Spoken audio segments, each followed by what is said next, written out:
Boa tarde, meus alunos queridos, boa tarde a todos que estão nos assistindo. Esse aqui é mais uma transmissão que eu batizei de Vamos Juntos, né? Então é um bate-papo que nós estamos fazendo com alguns colegas, alguns convidados, em período de pandemia, em período que nós temos que nos manter afastados aí fisicamente das atividades, mas próximos de vocês, tá bem? Para quem não assistiu os vídeos anteriores, eu convido que o faça. Temos lá 2 vídeos com o professor William, tem um vídeo meu sobre organização e métodos. E hoje, para minha alegria, tem um outro colega, professor Marcelo Lacerda, né? E é um colega nosso muito querido lá do Instituto Federal, e prontamente atendeu um convite que eu fiz aí para fazer um bate-papo desse. E o tema que nós escolhemos hoje, em comum acordo, é globalização pós-pandemia. Né? Como é que vai ficar essa integração internacional após esse período de pandemia? Então, eu queria primeiro apresentar o professor Marcelo, que está aqui ao nosso lado, o professor Marcelo Lacerda. Professor Marcelo, boa tarde. Se eu pudesse se apresentar, falar um pouquinho de você e para os nossos queridos alunos. Boa tarde, professor. Boa tarde, professor Robson. Obrigado pelo convite. Boa tarde a todos. Eu sou o professor Marcelo, sou professor de logística. Eu sou engenheiro químico de formação, mas a metade da minha vida profissional eu passei como executivo da área de logística de algumas multinacionais, Embraer, Vale, Castrol, e sou professor de logística do Instituto Federal. Eu tenho pós-graduação em logística, eu tenho MBA em logística e mestrado em gestão tecnológica pela Universidade Federal do Rio. Muito bem, currículo mais do que excelente, né? Parabéns pelo seu histórico profissional, Marcelo. E, modestamente, é um ótimo professor, aí os alunos gostam muito do professor Marcelo, hein? Um bom colega. Marcelo, vamos começar o nosso bate-papo, não é? Primeiro, como é que estão as suas impressões aí com relação à pandemia? Está sendo muito difícil? O que você tem percebido? Quais são suas percepções dessa quarentena, desse meio lockdown que está sendo praticado, né? O professor Marcelo está aqui em São Paulo, não é isso? Isso, eu estou aqui em São Paulo e meus filhos, como acho que você sabe, Robson, eles moram no Rio de Janeiro. Então, eu estou aqui com a minha esposa, com a minha enteada, mas meus filhos estão no Rio. É uma situação inédita na história, acho que do mundo moderno. A última grande pandemia que a gente conhece aconteceu há quase 100 anos, em 1918. É uma experiência completamente inédita. Eu acredito que a gente sai dessa experiência como indivíduos e como sociedade tendo que refletir muito e repensar o que vai acontecer da agora em diante. Eu estou num ambiente confortável, estou com pessoas que eu amo, numa casa confortável. Mas eu imagino para quem não tem essas possibilidades, famílias enormes que dividem um cômodo, 2 cômodos, deve ser uma tragédia o que está acontecendo. Mas eu acho que, bom, isso vai passar, quer dizer, uma das poucas certezas que a gente tem é que isso é um período que vai ser superado e a gente precisa se preparar para quando esse período for superado, o que é que vai sobrar, o que é que vai restar de nós como pessoas e como sociedade. Verdade, verdade. Esse comentário que o senhor fez hoje mesmo, estava fazendo com outros colegas, né? Nós podemos nos considerar privilegiados nessas circunstâncias, né? Também estou nas mesmas condições, me considero uma classe média, né? Sou um professor, mas de qualquer forma nossa situação é confortável, nós temos uma renda garantida, somos funcionários públicos, eu e você, né? Então nossa renda ela está garantida e temos que produzir mesmo nessa situação de pandemia, mas de qualquer forma a nossa situação é confortável. Agora, aquela pessoa que é autônoma, aquela pessoa que depende da sua atividade do dia a dia, o pequeno comerciante, o pequeno negócio que depende do giro do seu negócio para trazer dinheiro para casa, né? O pequeno lojista, o autônomo, né? Bufês infantis. Então, você imagina que você tem, se nós pensarmos que quase 70% dos empregos no nosso país são em PMEs, né, pequenas e médias empresas, essas empresas não têm caixa para suportar uma pandemia, um lockdown por muito tempo, né? Eu não consigo ver que nós tenhamos condições, já estão se falando hoje algumas notícias de junho, né, maio, junho, eu não acredito que a economia tenha condições de suportar um blackout desse, lockout desse até junho. eu imagino que se essa situação durar por uns 3, 4 meses, que eu acho que é o que é provável, a gente só sobrevive com muita dor se o governo conseguir superar dificuldades orçamentárias e burocráticas para colocar dinheiro na mão das pessoas. Mas se essa crise ela extrapolar isso, uma crise de liquidez pode virar uma crise de oferta. A crise de demanda virá naturalmente pelo empobrecimento das pessoas, mas se isso demorar muito, empresas médias e grandes podem ter que fechar. E depois que elas fecham, a gente tem uma crise de oferta importante. E aí a coisa toma um outro patamar, né? Toma um patamar muito mais grave. Mas é certamente uma tragédia humanitária sob o aspecto sanitário, sob o aspecto econômico, sem sombra de dúvidas. Nós estamos torcendo para que, no curto prazo, alguma dessas terapias, né, qualquer que seja a terapia, com qualquer que seja medicamento, apresente um resultado satisfatório para que a gente possa achatar essa curva através de terapias, né, não só do lockdown, mas através das terapias, para que essa crise econômica que você bem colocou, ela seja a menor possível. Já vai ser, né? Já vai ser. Com esses 15, 20 dias, nós já vamos ter impacto na economia. Quanto antes conseguirmos sair, melhor, não é? E os aspectos, vamos pensar um pouco no médio prazo, professor, e talvez no longo, né? Vamos pensar em anos, né? Em meses, 2, médio prazo. O mundo ele vinha num modelo de globalização, ainda bem, né? Até segundo cônsul, o mundo vem numa integração econômica, numa integração social, né? Facilitação de fronteiras, trânsito de pessoas facilitados, né? Então o mundo vinha nessa toada de globalização.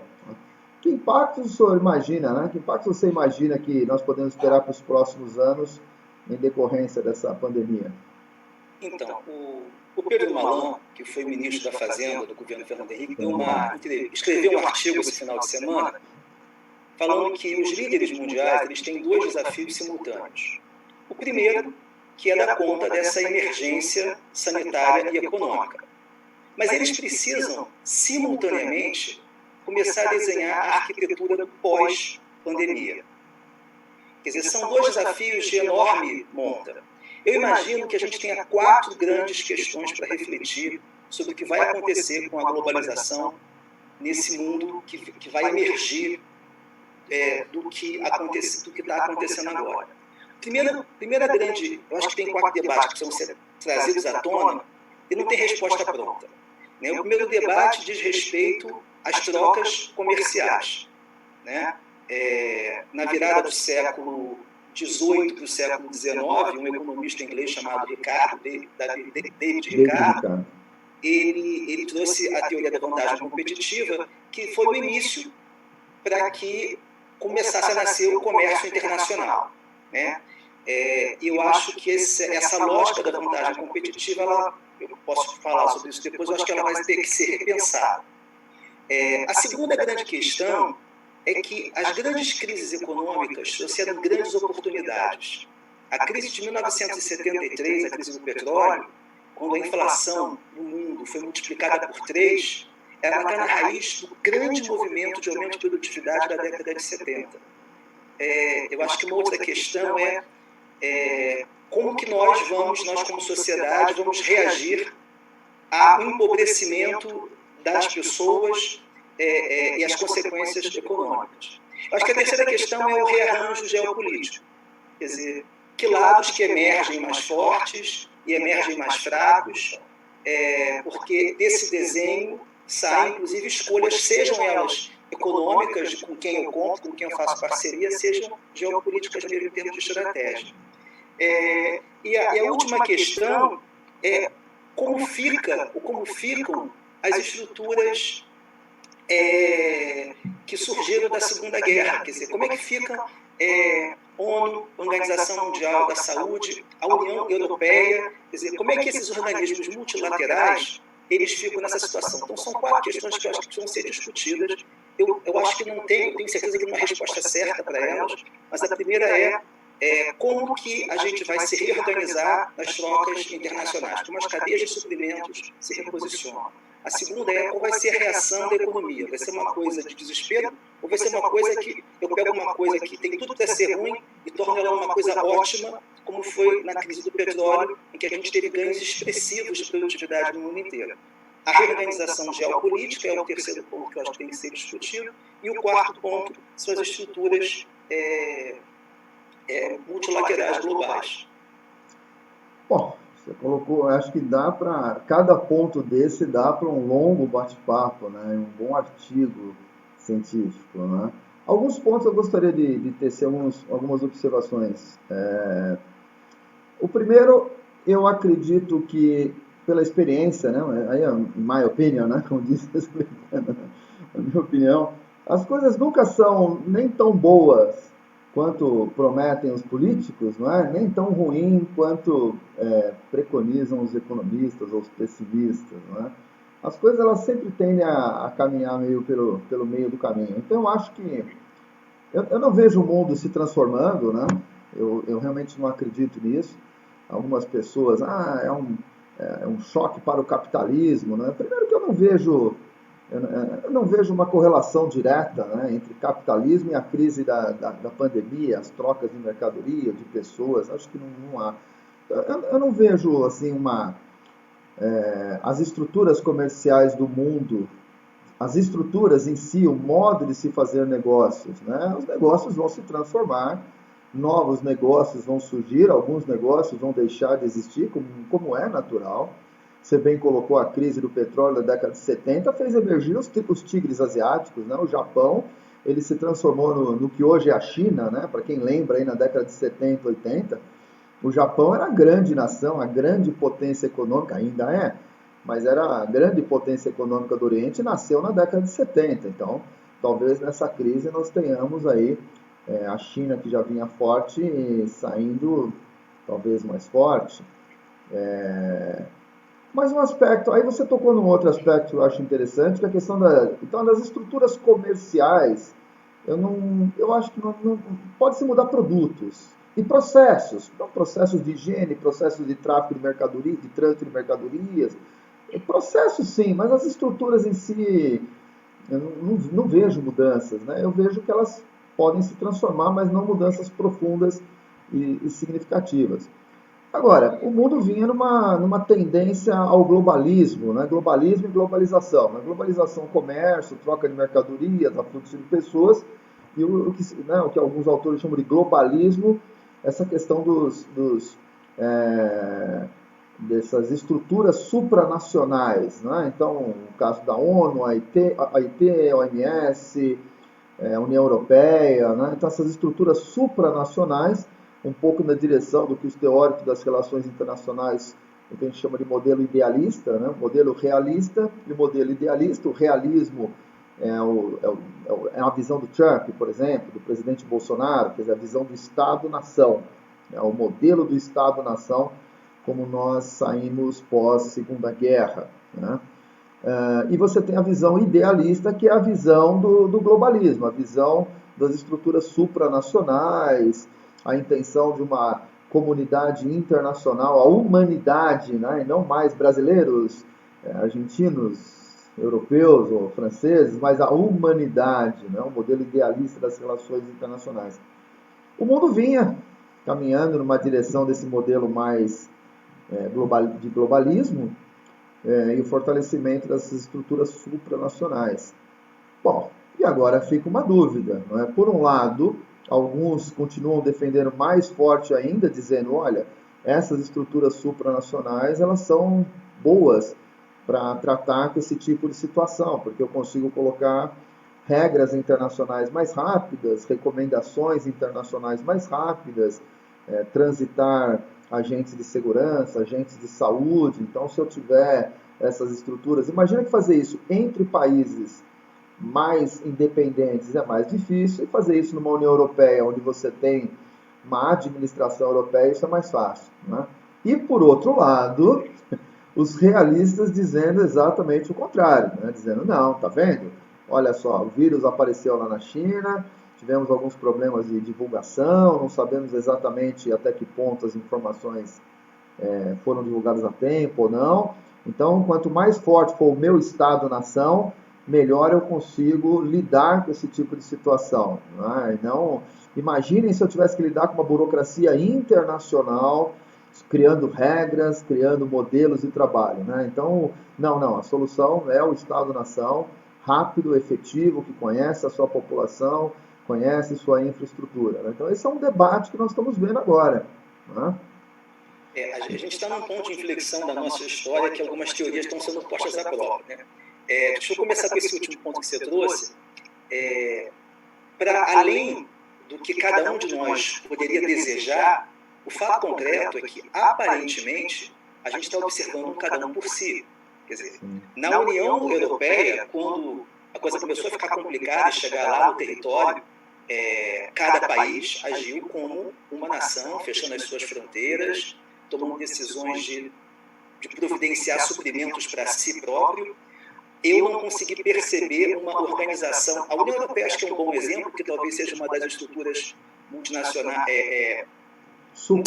mais organizada, mais desenvolvida, e eu não sei até que ponto que ela está de fato surtindo efeito nesse sentido. Está para a gente ver. Agora, a questão do que vai acontecer com as trocas, eu concordo com você. Eu não acredito que vai haver uma mudança substancial no conceito de capitalismo e nem mesmo acho que no comportamento das pessoas. Eu acho que a gente vai, depois de algum tempo, com alguns ajustes, vai voltar à vida como ela era. Mas a gente observou aqui no Brasil recentemente uma discussão muito forte entre desenvolvimentistas e liberais. Então, por exemplo, recentemente, a gente teve um grupo de economistas que defendia que a gente precisava desenvolver cadeias de suprimento locais, tendo o BNDES como agente incentivador, financiador disso, com escolha de campeões.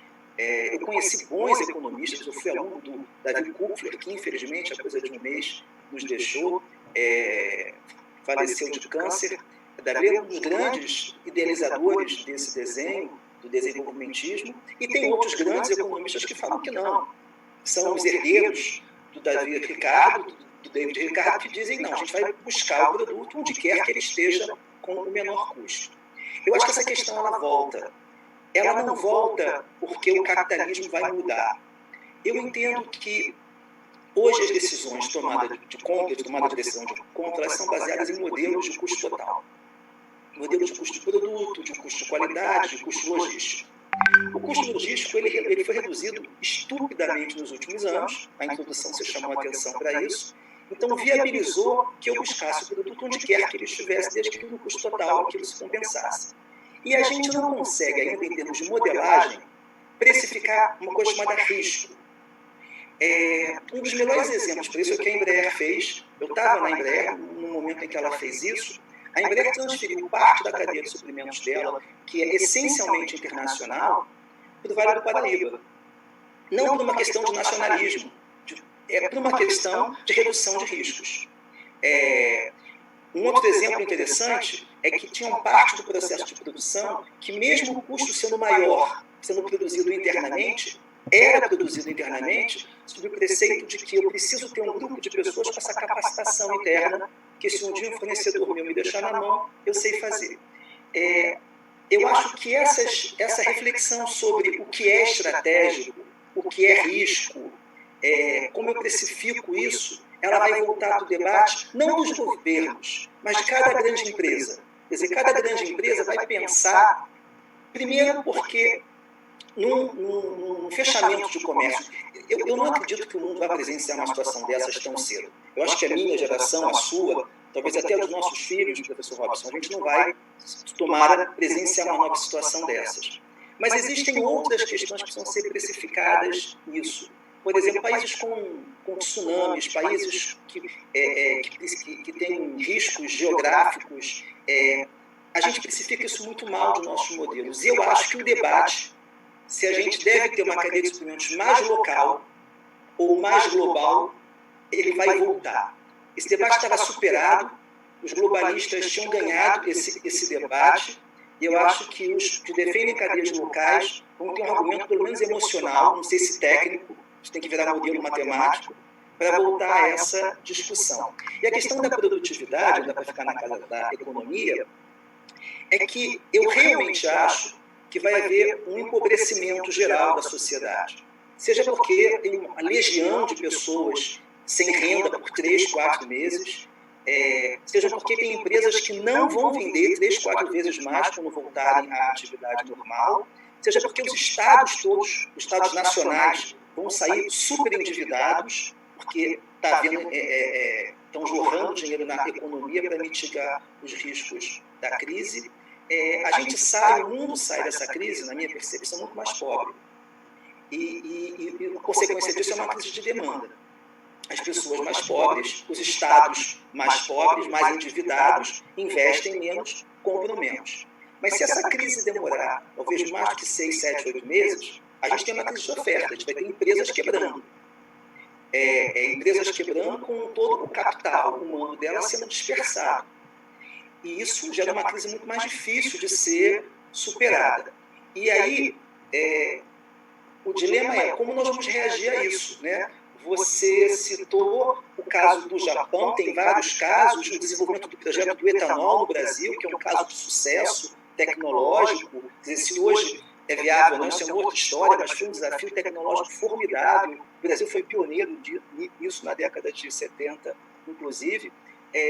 As empresas, as universidades, os institutos, eles vão ter um grande desafio com o mundo mais pobre, porque qual foi o desafio da crise do petróleo? Com o mundo mais pobre, não adianta que eu não tenho mais quem compre, quem pague aquilo. Então, a única solução é baratear o custo da minha produção. Nós vimos a maior onda de inovações e de redução de custo da história do século passado. Verdade. Bom, essas são respostas que nós vamos ter que encontrar.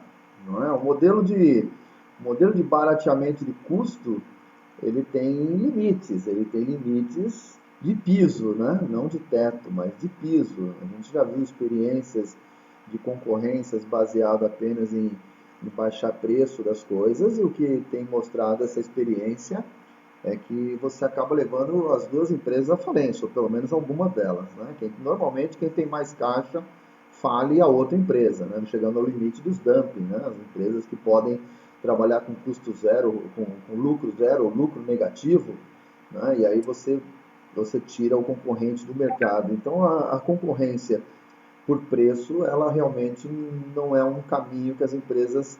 Claro que ainda é muito praticado, mas é um caminho muito perigoso, não é?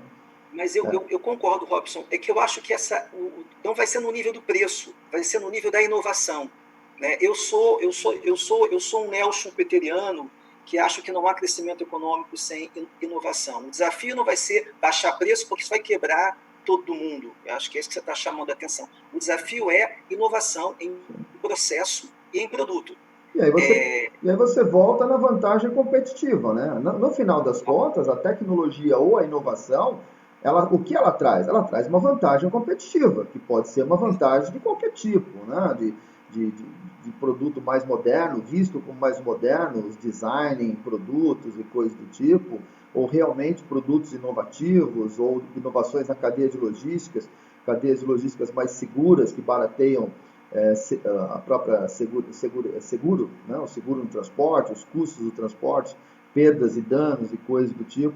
Então a gente volta a cair no modelo de vantagem competitiva, né? Que é um modelo de inovação levando a vantagem competitiva por aí. Né?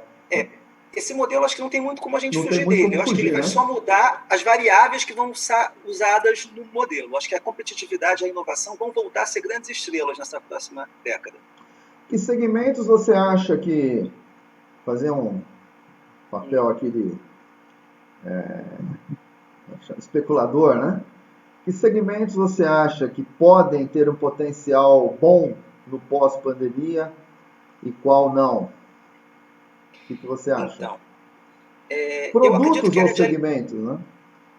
Eu acho que a área de alimentos vai ser uma área que vai crescer, quer dizer, não tem como ela não crescer, ela vai crescer muito. Eu acho que empresas... quando a gente estuda crescimento de organização, existem as forças expansivas que fazem com que a empresa tente crescer e as forças que mantêm a empresa organizada, porque se ela crescer muito, ela pode crescer desorganizada. Eu acho que empresas muito grandes talvez tenham dificuldade de se adaptar a essa situação. Mas eu acho que os segmentos de alimentos vão ser segmentos que vão ter impulso. Eu acho que a área de medicina, de um modo geral, a indústria farmacêutica, a indústria de cuidados, vai ser uma indústria que vai ser muito bem chance de crescimento, mas existe também a questão da energia. O que aconteceu com o preço do petróleo, e em paralelo, como se ninguém precisasse, a gente está presenciando essa briga entre a Rússia e a OPEP.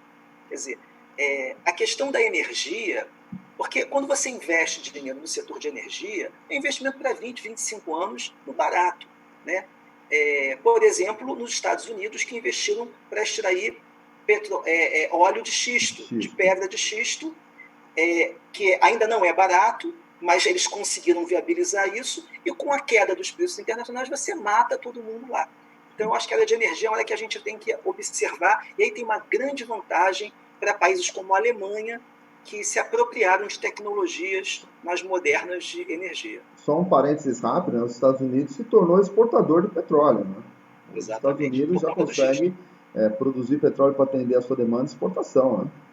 Com o xisto, com as tecnologias mais baratas da prensagem a quente, né? Prensagem a frio do xisto. Né? E Robson, tem uma outra questão que eu acho que a gente tem que pensar. Dependendo das mudanças econômicas que tenham e das mudanças organizacionais que tenham, como nós, professores, vamos nos ajustar a formar as pessoas que vão assumir esses desafios daqui a 5, 10 anos. Né?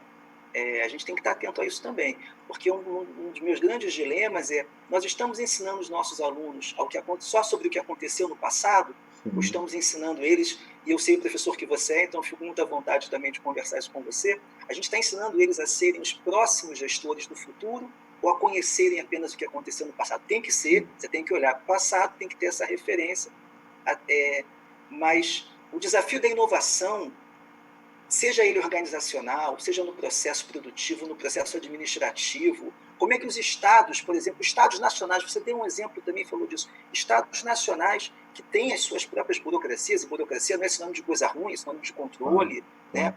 Pelo menos ela foi desenhada para ser isso. Como é que a gente reage com velocidade a situações dessa situação?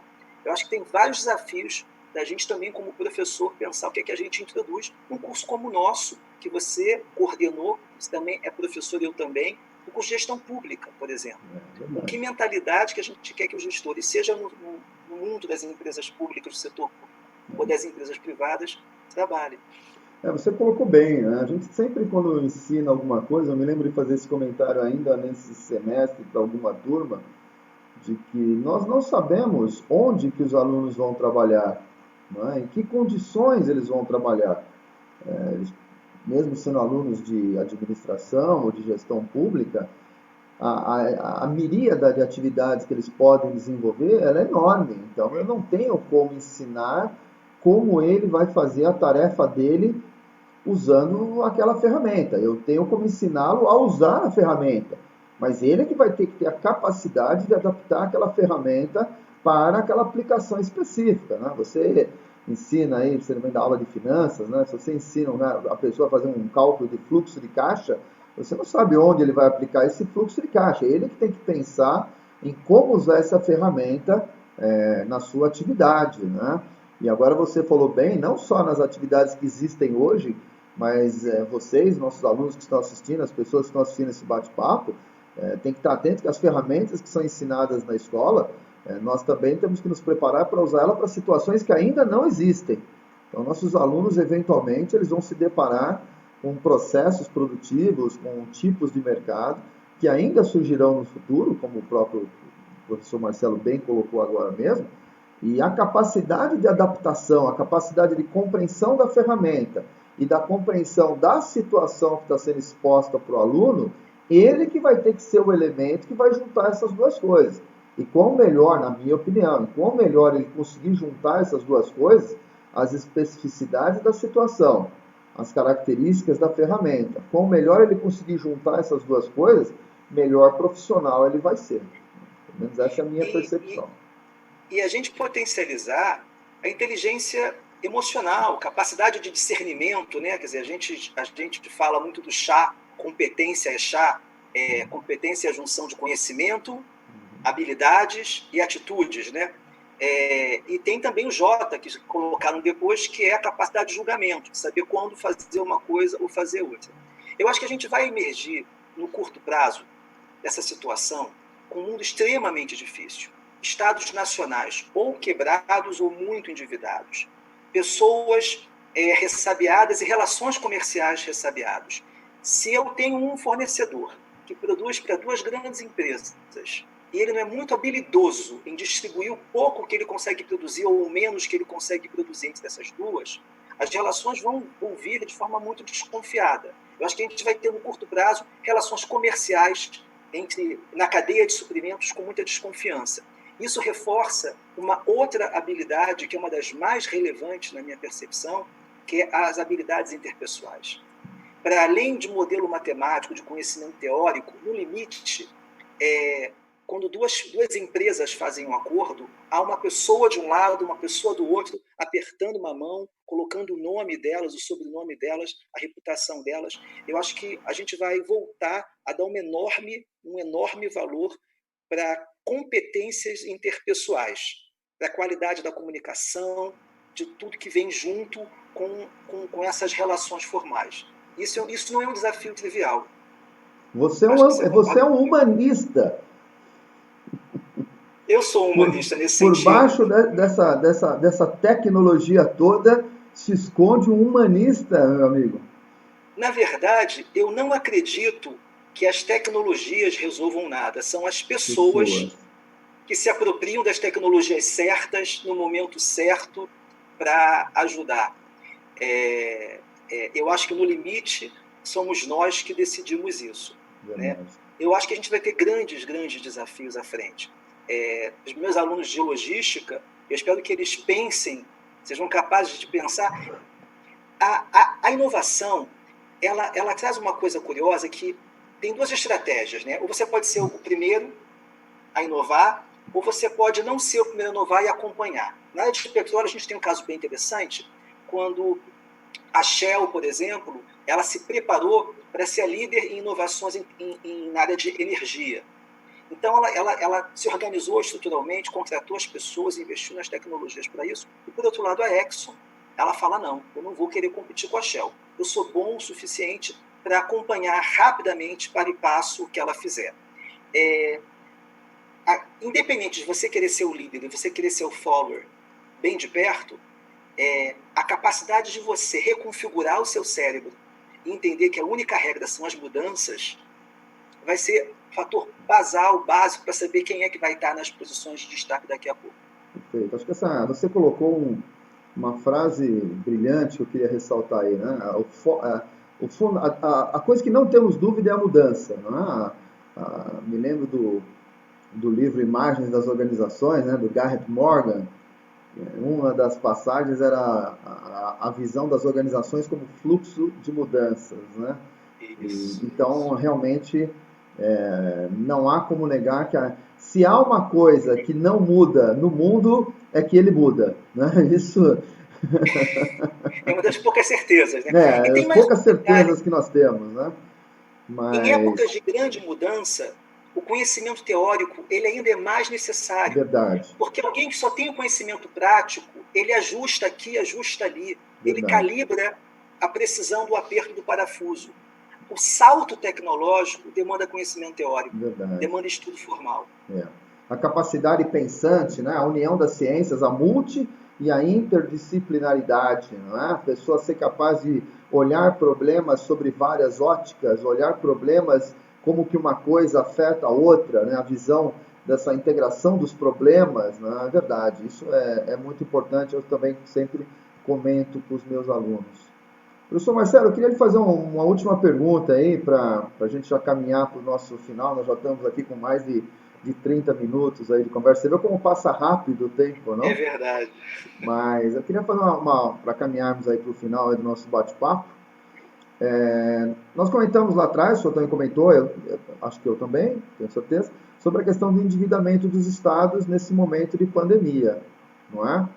bom, esse endividamento ele deve vir, de alguma forma, né? Ou impressão de dinheiro, emissão de títulos públicos, não há muito caminho. Eu lembro que o Congresso aprovou uma lei desvinculando o orçamento da pandemia do orçamento geral da União para que o governo não sofra processos de esqueci o nome técnico, né? Sobre a lei da responsabilidade fiscal, exato. Mas o comentário que eu fiz numa outra entrevista que eu dei foi que, bom, você pode separar, você pode criar um orçamento à parte e dizer, esse é para a pandemia. Mas na prática... Foi feito, né? Foi foi aprovado. Sim, mas isso resolve a questão jurídica, mas não econômica. Porque não adianta... O bolso é o mesmo, né? Hã? O bolso é o mesmo, né? O bolso é exatamente, não é? Você dizer, olha, eu tenho R$50 na carteira, eu pego 10 e falo, não, esse 10 é para pandemia, não significa que agora eu tenho 60, né? Significa que agora naquele bolso você tem 40 e nesse você tem 10, não é?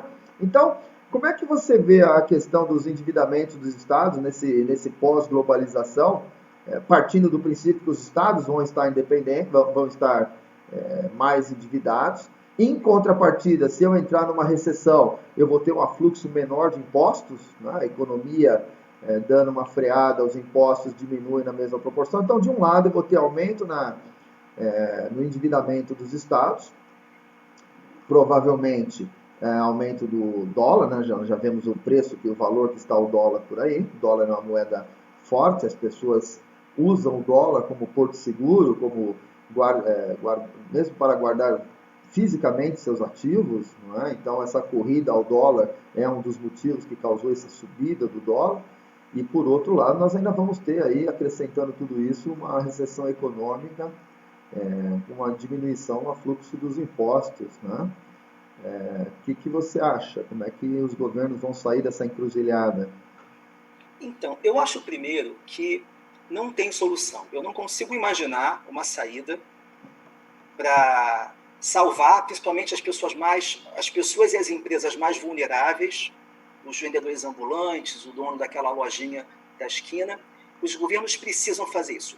Se o dinheiro não servir para salvar pessoas, ele vai servir para quê? Quer dizer, no limite, os estados precisam justificar a sua existência. Esse é um ótimo momento dos estados justificarem a sua existência, mesmo os estados mínimos, para quem defende. Então, eu acho que a primeira reflexão não consigo imaginar uma saída para isso. Mas é verdade, a gente vai ter o pior dos mundos. Vai ter estados mais endividados e com menos receita. E não vai dar para esperar que haja um crescimento econômico por conta de aumento de demanda, porque vai ter uma sociedade mais empobrecida. É uma situação bem caótica. Eu não vou conseguir... Eu li um capítulo de um livro do André Lara Rezende, que foi publicado alguns meses atrás, e ele defendia abertamente o que hoje está sendo discutido, que os estados que controlam sobre a emissão das suas moedas não deveriam se preocupar. Eu vou ser muito sincero, eu não me acho competente para entrar nessa discussão. Então, eu acho que a gente tem que fazer isso. Talvez não haja uma única saída, talvez estados diferentes possam encontrar saídas diferentes. Vai doer e vai ser ruim. Mas eu acho que se nós tivermos líderes com a cabeça adequada, a gente está tendo uma nova largada sobre vários aspectos. As cadeias de suprimentos, mesmo que eu concorde plenamente que o capitalismo vai ser o mesmo, que a gente vai continuar buscando a vantagem competitiva, sim, que o David Ricardo falou para a gente lá atrás, eu acho que vai ter uma certa nova largada. Eu acho que quem tiver habilidade de reorganizar as cadeias de suprimentos, sair na frente. E se fizerem isso, vão poder dar um salto carpado duplo. O Japão saiu com 2 bombas nucleares da Segunda Guerra Mundial e se tornou, com a ajuda dos Estados Unidos, enfim, num contexto muito distinto, se tornou quem é hoje. A Coreia do Sul sai de uma guerra que não faz muito tempo, foi em 53, como sendo um país extremamente desenvolvido. Vietnã, Taiwan, os tigres asiáticos, Coreia do Sul. Que você citou. Eu acho que a gente precisa tratar da doença doer menos, e vai doer, a crise econômica vai doer. Eu não acredito que exista uma única saída para isso. Eu acho que pessoas inteligentes vão encontrar saídas ajustadas, mas eu acho que a gente tem que parte dos cérebros pensantes tem que pensar nisso. E parte precisa pensar, tá bom, como é que eu vou me apropriar desse oceano de oportunidades que vão surgir quando as coisas voltarem à normalidade. E quem se apropriar melhor disso vai pagar essa conta mais fácil. Vai pagar mais rápido. Eu acho que essa eu não consigo avançar muito nessa sua provocação do que fazer. Eu acho que vai ter que ser feito alguma coisa, vai ser muito ruim. Quem acha que vai ser ruim, acho que não está entendendo o que está acontecendo, mas eu acho que tem muita oportunidade. E aí volto à frase que eu citei no início, provocação do Pedro Malan, nesse artigo que ele fez no final de semana. Os grandes líderes, eles têm que estar realmente preocupados em como resolver a situação de hoje, que é a crise sanitária e a crise econômica, mas eles têm que simultaneamente estarem desenhando o que vai acontecer depois e se preparando para isso, porque vão ter muitas oportunidades. Perfeito. Tá bom, professor. Vamos encerrando por aqui, até para que o vídeo não fique muito longo, né? Não se alongue mais. E eu já vou aproveitar que o professor Marcelo está aqui ao vivo com a gente, né? Aí fica mais difícil dele dizer não. Eu já vou convidando ele aí para gravarmos um próximo, né? Para uma outra temática aí, né, professor? Então você já está convidado aí para mais uma aí, tá bom, professor? Aceito o convite, Robson. É sempre ótimo conversar com você. Obrigado. Convido você também a deixar suas últimas observações para os nossos alunos, para quem está nos assistindo. Esse vídeo vai ficar disponível no YouTube. Depois eu passo o link, né, para todos aí. Mas esse vídeo vai ficar disponível. Professor Marcelo, suas últimas considerações, por favor, meu agradecimento. Bom, primeiro, Robson, obrigado pela oportunidade, pela conversa, pela reflexão. E a mensagem que eu passo para os nossos alunos e para quem vier assistir esse vídeo as crises são os grandes momentos de oportunidade, né? Os budistas dizem que o karma é um fato neutro, né? Ele vai ser bom ou não em função da nossa reação em função deles. Quer dizer, nós, como sociedade, e as organizações, sejam elas públicas ou com os fins lucrativos, estão recebendo um formidável desafio. O que é que eu vou fazer com tudo isso? E talvez haja, depois de muito sofrimento, coisa boa para vir pela frente, em termos de produtividade, de rearranjo, de cadeias produtivas melhores, mais seguras. Eu acho que vai ter bastante oportunidade, sim. E, de novo, muito obrigado, Robson. Um abraço. É muito bom falar com você sempre. Obrigado, professor. Toda crise é uma oportunidade, né? Toda crise você tem oportunidades novas, né? Vamos sair diferentes. O mundo é dinâmico, o mundo não muda, que nem o professor Marcelo bem colocou. E, Marcelo, obrigado por aceitar o convite. É sempre ótimo te ouvir. Você estou pondo de público aqui a admiração que eu tenho por ti. Você é uma ótima pessoa, gosto de você, um ótimo profissional, um brilhante professor. Então, obrigado mesmo pela oportunidade de compartilhar com você aqui esses momentos aqui, tá bom? Vou deixando também meu muito obrigado para quem está assistindo, aos nossos queridos alunos, a quem não é aluno, mas também está nos assistindo, um forte abraço, fiquem bem, sigam as orientações do Ministério da Saúde, usem álcool em gel, fiquem em casa na medida do possível, mantenham os seus bens, fiquem bem e vamos superar esse momento difícil para todos, bem? Um forte abraço a todos, fiquem em paz. Um abraço.